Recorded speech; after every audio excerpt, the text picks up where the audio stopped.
Boa noite, saudações aos dirigentes da confraternização baiana em Salvador, na pessoa da senhora Ildenira Ramon Celso e de todos os frequentadores da confraternização espírita, todos os frequentadores. Hoje é dia 3 de julho de 2023, uma segunda-feira, às 19 horas. Nós estamos reunidos aqui virtualmente a pedido da direção da casa para nós falarmos sobre a nossa missão no planeta Terra. Qual a minha missão no planeta Terra? O que eu estou fazendo aqui? Para que eu vim aqui? Eu sugiro, inclusive, que as pessoas que estão participando dessa live presencialmente sugiram, coloque o que vocês pensam sobre essa pergunta. Qual a minha missão nesse planeta Terra? Vocês respondam aí no chat para que nós possamos dialogar e dar mais dinâmica a esse nosso encontro aqui de hoje. Nós estamos iniciando com um número menor de pessoas, mas essas pessoas é que vão poder fazer esse diálogo conosco. Os que vão assistir esse vídeo posteriormente não vão poder fazer isso. E é uma oportunidade de cada um dar a sua contribuição e ver o que você está pensando sobre o tema antes e depois dessa nossa conversação. Então, qual a minha missão nesse planeta Terra? Primeiro, saber quem eu sou ou o que eu sou. Segundo, as palavras são polissêmicas, elas têm vários sentidos. O que nós estamos querendo entender como missão? E por que nesse planeta? Quer dizer, qual a minha missão nesse planeta? Eu vou ter missão num lugar que não seja nesse planeta? É sobre essa temática que nós vamos discutir. Porque a palavra missão, dentre outras coisas, é utilizada no sentido de conferir a alguém uma função específica para fazer alguma coisa. Então, nós entendemos missão. E você conferir a alguém uma função específica para fazer algo. Isso aí já é uma missão. Agora, as missões, elas podem ser de maior magnitude, podem ter uma maior magnitude, elas vão precisar de mais recursos, mais conhecimento, mais tempo para você realizá-las, ou ela pode ser uma de menor envergadura, né? Ela pode ser uma missão mais restrita, que você vai concluí-la em menor tempo, né? Nós lemos, por exemplo, na Bíblia, que Moisés teve a missão de libertar o povo judeu. Joana de Ângeles avisou a Divaldo que ele não iria ter a missão, vamos dizer, entre aspas, a ocupação com a paternidade. Não estava escrito no planejamento reencarnatório dele. Aí eu pergunto a vocês, a paternidade é uma missão? O que é que nós observamos hoje? Que no âmbito material e no âmbito do nosso planeta, as próprias empresas já se atentaram para a necessidade de elas terem uma missão. Então, nessa missão, as empresas determinam quais as metas, quais os objetivos, que ajude a essas empresas a tomarem decisões, né? A ter uma direção. Por isso que nós vemos, por exemplo, na política de qualidade das empresas, a missão, os valores, os objetivos e as metas das empresas. Mas o homem, nós estamos falando aqui do homem, nós estamos falando qual a minha missão nesse planeta. Então, o homem, ele tem uma natureza diversa. Na realidade, ele não é homem. Nós não somos homens. Nós estamos homens. Porque nós temos um espírito, nós somos um espírito que nós estamos utilizando um corpo espiritual e um corpo material. É isso que é o homem. Num planeta de provas e expiações como é a Terra, não há espírito apenas em prova. A maioria que está aqui irá enfrentar as dificuldades, as aflições dessa existência corporal. Então, além de a gente conviver com dores, conviver com as doenças, conviver com a ignorância, nós estamos aqui na condição também de co-criadores para fazer parte da nossa obra na criação. E ao fazer isso, nós estaremos também evoluindo. Eu vou chamar a atenção aqui para o povo judeu. Por que você está chamando a atenção para o povo judeu?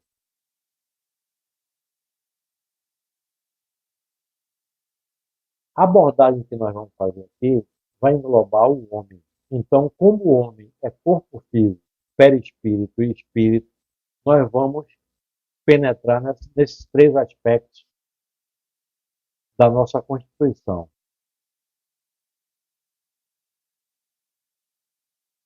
Porque na condição de encarnado, como nós estamos, é obrigatório nós atendermos a necessidade do corpo físico. E, na sequência, atendemos às necessidades intelectuais. E depois, às necessidades espirituais. Nós sabemos que existe uma hierarquia das necessidades.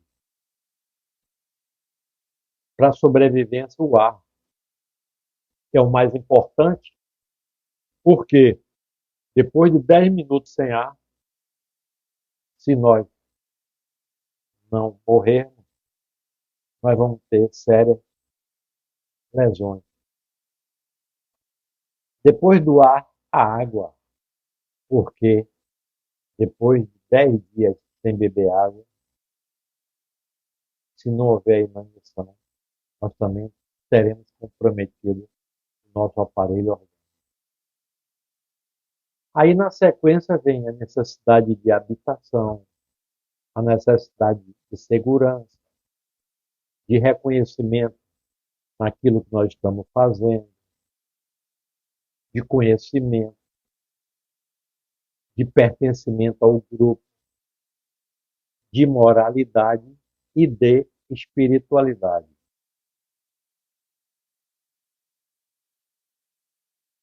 A espiritualidade maior, ela vem os espíritos encarnados, eles vêm contribuindo com a gente na ciência e pelo lado espiritual.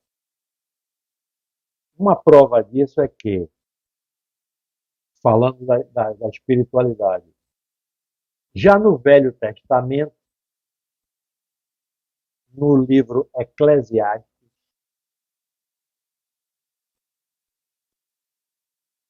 esse livro é atribuído a Salomão. Ele já coloca uma advertência de que a vida nesse corpo ela é temporária. Ela é passageira. Mas ele diz o seguinte, que nós aqui já poderemos encontrar um contentamento já aqui nessa vida. Se alegrar. Ser feliz o quanto esse estado de encarnado permite. Não é nada de novo que Jesus depois falaria que aqui nós teríamos aflições, mas que o fardo dele seria leve. Então, no livro de Eclesiastes, ele já começa a falar sobre o sentido dessa vida. 10 séculos antes de Jesus Cristo. E nós sabemos um ditado que diz assim, que o sábio aprende com os erros dos outros e o tolo aprende com os seus erros. Seguindo essa linha, Salomão conclui, vamos ver o que é que ele já nos ensina. Que após ele ter gasto com os prazeres da vida terrena, com a comida, com a bebida, com bens, com mulheres, com grandes construções que ele fez, ele disse que nada dessas coisas deu sentido para a vida dele. Aí eu pergunto, Steve Jobs não falou a mesma coisa? Várias pessoas, com a própria experiência da vida, já nos aconselharam sobre isso. Porque Salomão aí, ele está criticando o fato de estarmos sempre competindo uns com os outros. Ele critica o fato de nós trabalharmos em demasia para aumentar bens e não desfrutar a vida com os familiares, com os amigos, com as coisas do espírito. Isso é Salomão que está nos falando, em Eclesiastes.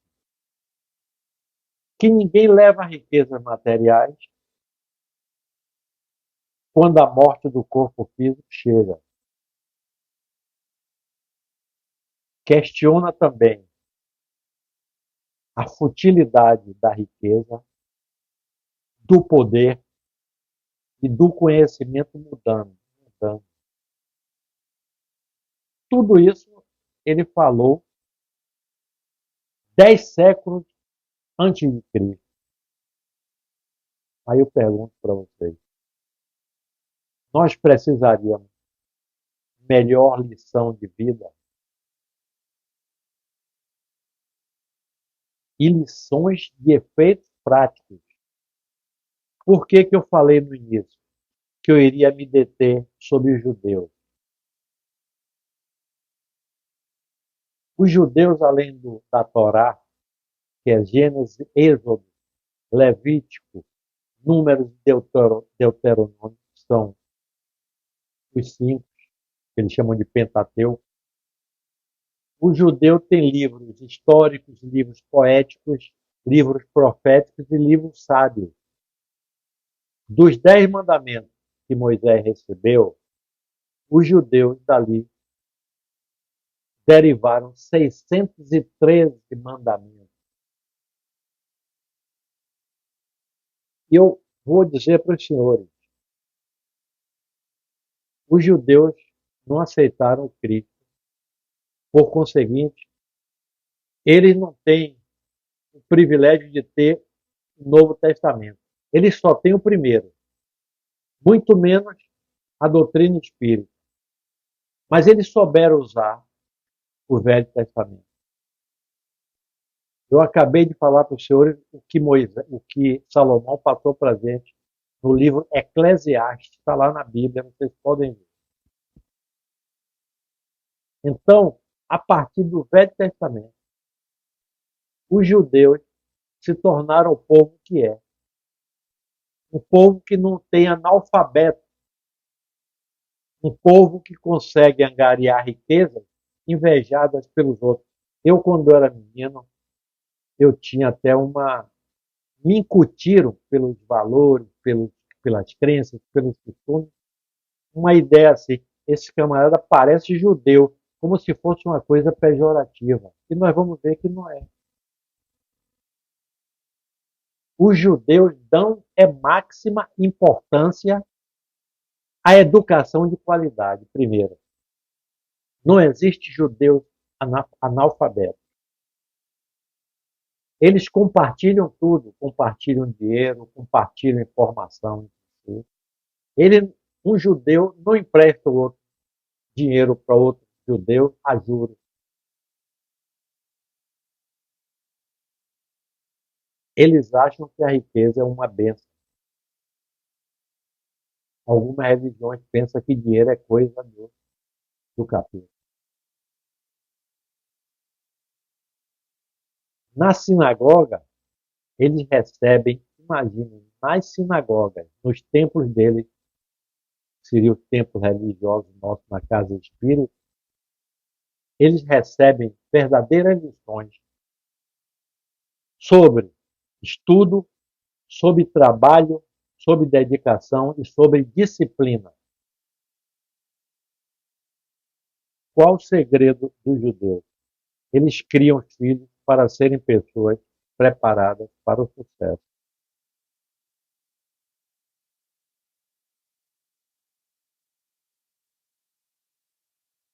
Sempre um judeu tem dinheiro reservado. Eles nunca gastam tudo que ganham.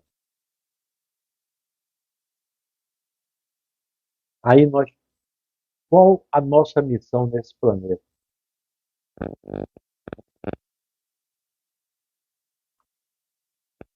Primeiro, a responsabilidade como encarnada. Eu pergunto para vocês, gerar um filho, nós estamos ajudando na hora da criação?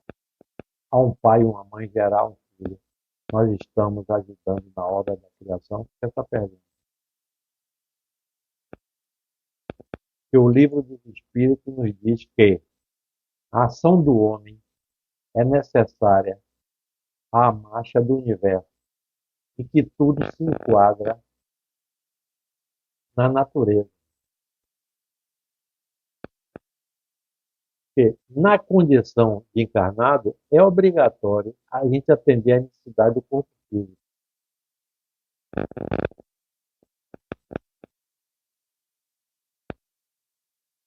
E em Eclesiastes, eles já começam a falar sobre o sentido da vida. Mas antes, como se fosse uma hierarquia de necessidade, eles falam como a gente deve cuidar do corpo físico, como a gente deve atuar em família, em sociedade.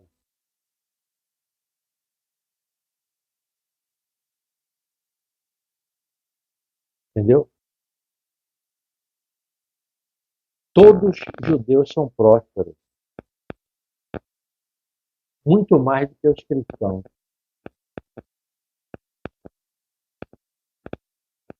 Então, quando nós saímos da questão, eu vou fazer uma pergunta aqui para você. Eu não sei se vocês estão respondendo aí no chat qual a nossa missão primordial, que nós vamos comentar aí.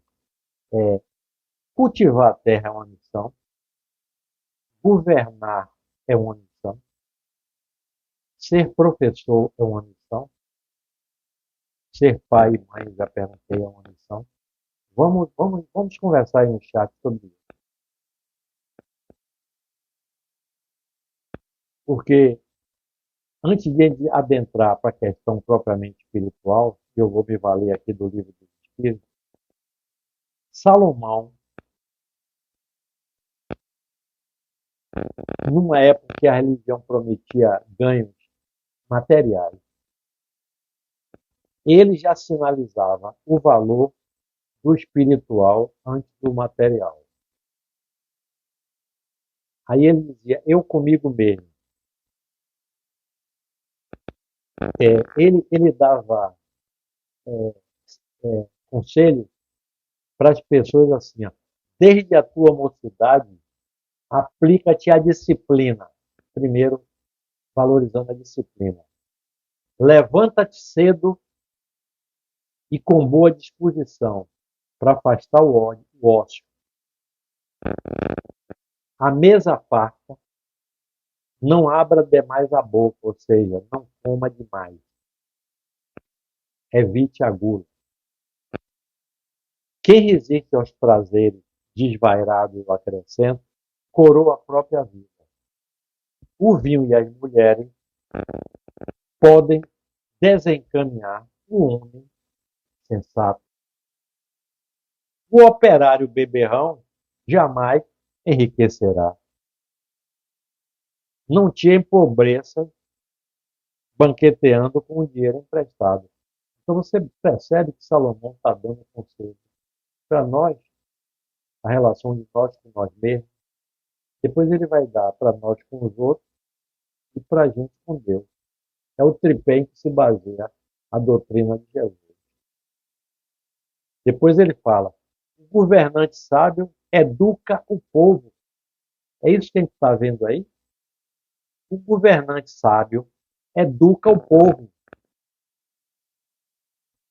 O rei, que naquela época era época de rei, a gente pode falar hoje de governante, sem instrução, arruinará seu povo. Nós votamos pela meritocracia, pelo currículo, fica a pergunta. 10 séculos antes de Jesus. E depois ele ensina que a reverência a Deus faz sentido. E naquela época a recompensa era material. Honrai teu pai e tua mãe para viver muito tempo na terra. Quer dizer, ainda não tinha essa visão muito da espiritualidade. Não, entendeu? Agora o problema é o seguinte, que o entendimento sobre todas essas coisas que a gente está abordando aqui era muito menor naquela época. As doenças eram mais ligadas ao corpo físico. A gente ficava doente de lepra, de depressão, de tuberculose. Atualmente, as doenças são da psique. A gente fica doente de depressão, de estresse, entendeu? Às vezes, naquela época, nós tínhamos que enfrentar a cruz, foi depois de Salomão, já Jesus. É enfrentar o Calvário, a crucificação e os leões. Hoje, quais são as nossas cruzes? Os leões e as cruzes são outros. A doença do século XX, depois do Cristo, é o vazio existencial. As nossas adversidades, elas são internas. As pessoas poderão dizer sim à vida através do desenvolvimento da sua espiritualidade, através da sua família, através do seu trabalho. Não apenas trabalho remunerado que eu estou falando aqui, mas a toda atividade útil que ele pratica. Que essa vida de encarnado, se a gente prestar atenção, a todo momento ela nos cobra um sentido. O homem sempre procurou dar sentido à sua vida. E a gente só vai conseguir isso, sabe como? Resgatando especificamente.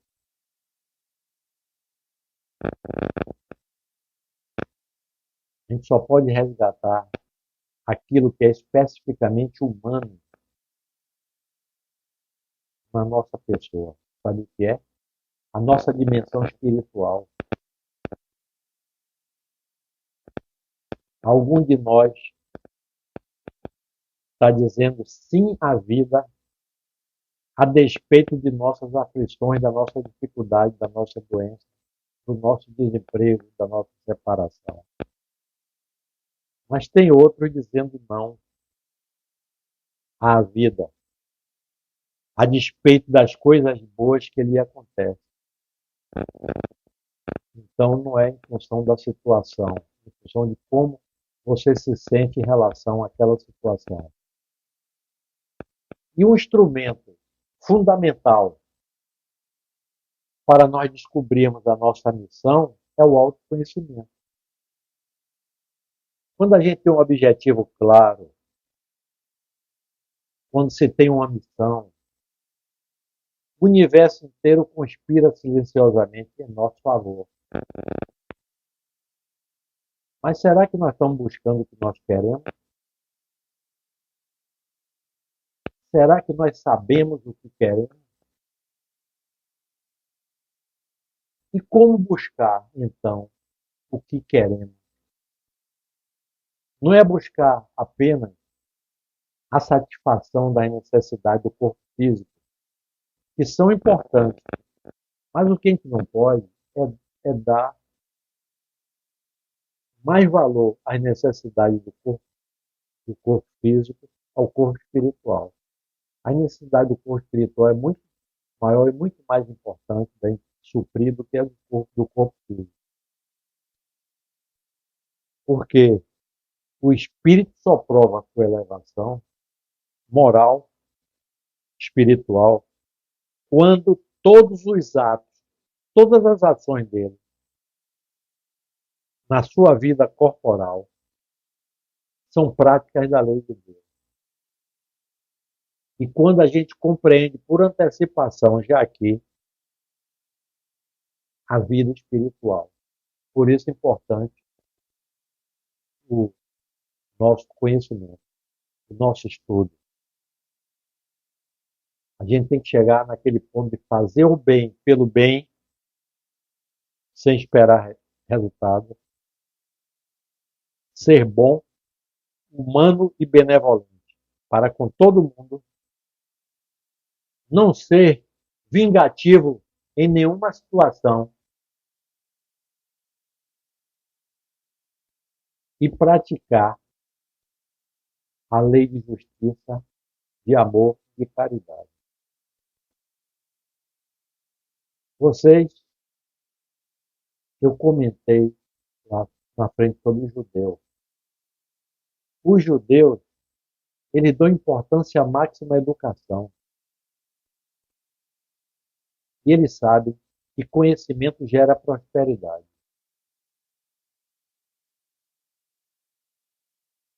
Em 5.000 anos de história, o povo judeu nunca soube o que é o analfabetismo. Toda de criança é obrigada a saber uma língua além da sua língua natal. As crianças são ensinadas a serem independentes. E sempre estimulam ela dizendo o seguinte: tudo no começo é difícil, meu filho. Aí você confia a tarefa às crianças que elas podem fazer sozinhas.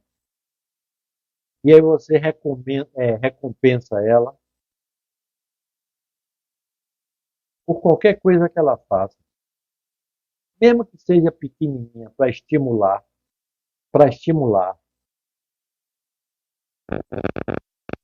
Aí vocês veem Salomão, Moisés, os judeus que estão com esse conhecimento não tiveram o privilégio de estar com o novo mandamento e com a doutrina espírita ainda. Mas eles já anteviam que as leis da natureza são leis de Deus. Aí as pessoas dizem assim, o pessoal tenta roubar tudo dos judeus. Hitler que roubava e mataram os judeus. Os judeus foram escravizados na época de Moisés. Em várias situações tentaram escravizar os judeus. E eles diziam assim, vocês podem nos roubar tudo, mas não podem nos roubar o que nós temos na cabeça. Veja a importância. Eles tinham um entendimento perfeito, o povo judeu tem, que Deus é criador de tudo e o homem é co-criador com Deus. Então, essa essência divina é para que sejam parceiros de Deus no ato da criação. No judaísmo, o trabalho, a atividade criativa, a inovação são caminhos pelos quais a imagem do divino é expressa. A criança aprende que se deve reproduzir, mas sem inventar. Então, eles incentivam as crianças a serem criativos. O sucesso, então, não está na genética do povo, não está em dádiva divina recebida, está na forma como você trata a educação, como você acredita na educação. E a educação vai muito além da instrução, porque quando você instrui, você educa o cérebro. E quando você educa, você ensina também o espírito. O indivíduo que tem dinheiro entre os judeus, ele é visto como aquele bem-sucedido em expressar a imagem de Deus Criador, porque Deus é Deus vitorioso. Algumas religiões endemoniaram a riqueza. Então você vê, por exemplo, um jovem que sai de uma favela, trabalha a vida toda, estuda, se forma, e alguém, para falar da reputação dele, que ele não controla, diz assim, se ele não tiver emprego, tiver sem dinheiro, vai ser um fracassado, dois turnos não deu para nada. Se ele ganhar dinheiro, comprar um carro, vai chamar ele de barão de uma forma pejorativa. Então o judeu sabe que ele compartilhando não só dinheiro, mas informação, isso traz enorme benefício para ele. Então eles se colaboram entre si. Eles colaboram entre si. Então nós vamos verificar agora a questão do Livro dos Espíritos, 573. Está lá a pergunta, em que consiste a missão do homem? Está lá no Livro dos Espíritos. E os Espíritos respondem, instruir o homem, auxiliar o seu progresso, melhorar as instituições por meio diretos e materiais. A missão do homem consiste em instruir os homens, auxiliá-los no seu progresso, melhorar as instituições por meio diretos e materiais. Está lá na 576. Então, por aí, a gente observa que essa palavra, missão, tem uma conotação muito ampla, muito diversa. E Kardec deve ter observado isso, que ele volta com a outra pergunta na 582 e pergunta assim, e os espíritos respondem. Os espíritos respondem que a paternidade é uma missão. Então, com essa resposta, você vê que a palavra missão ela está mais restrita do que aquela conotação que foi dada na 573. Aí surge para nós, como deve ter surgido para Kardec, uma dúvida sobre qual o sentido da palavra missão. Eu já falei que a palavra é polissêmica, ela significa tarefa, significa atribuição, significa cargo. Eu tenho a impressão que Kardec, observando isso, ele na questão 575, ele comenta assim, que as ocupações comuns, pintor, professor, parecem deveres, e aí eu boto entre aspas, obrigações, do que missões propriamente ditas. Então existem missões propriamente não ditas. Você está entendendo onde é que eu quero chegar? Daí a gente pode deduzir que existem missões com letra maiúscula e missões com letra minúscula. Essas missões com letras minúsculas, eu vou dizer que seriam as obrigações e as ocupações. Então, seguinte, os espíritos esclarecem, de acordo com que essa ideia está mais associada, ela tem um caráter menos exclusivo, ou seja, menos restrito. Então, no caso da paternidade, é uma missão, mas é uma missão mais restrita. Então, existem missões maiores, como aquela que nós vimos na 573. Aí Kardec volta. Como reconhecer? Kardec era assim, didático. Como reconhecer que um homem tem realmente na Terra uma determinada missão? Aí ele confirma. Pelas grandes coisas que opera. Grandes coisas. Pelo progresso e cuja realização conduz seus semelhantes. Aí voltamos a perguntar. Qual a nossa missão primordial? Então, eu já coloquei o primordial aí. Eu não sei o que vocês estão respondendo no chat. Daqui a pouco eu vou entrar aí. Eu perguntei para vocês: é uma missão cultivar a terra? É uma missão ser professor? É uma missão ser pai? Eu perguntei isso para vocês.